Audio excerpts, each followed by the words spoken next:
Most Americans assume that there is access to a system of justice. So that, for example, if you're a civilian and you're raped, you can call the police, and then you have prosecutors, either federal prosecutors, state prosecutors, local prosecutors, that bring the perpetrator to justice. The problem with the military is that instead they have to go to their chain of command.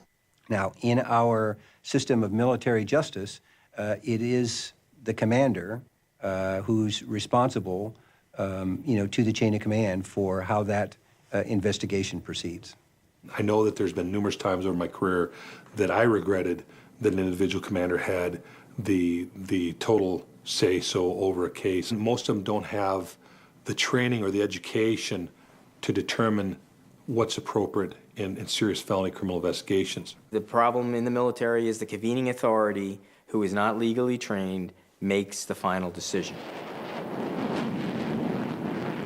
They had a change of command at my old squadron where the guy that raped me was still stationed. He had only been in command for 4 days, and he made the decision over legal to stop the case. What I saw was commanders, and these are field-grade officers, lieutenant colonels, colonels, who have been in 20, 25 years. You know, they're career officers, and they sweep cases under the rug. The last thing a company commander in the Army wants to do is make the phone call to his or her battalion commander to say, I have had an allegation of a rape in my unit.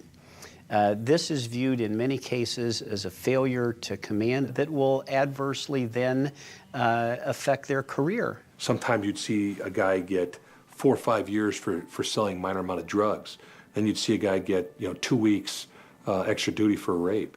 The military hides behind this notion that it is really, really hard, almost impossible to prosecute rape. But when you look at prosecution rates in the 2010 Department of Defense reports, you begin with 2,410 unrestricted reports and 748 restricted. What that means is they've already funneled 748 sexual assault victims into a system that has absolutely no adjudication whatsoever. Then you take the 2,410 that have been reported. Of those, they identified 3,223 perpetrators.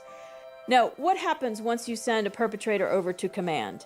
Well, the command has just completely unfettered discretion to do whatever it is they want. And what is it that they do?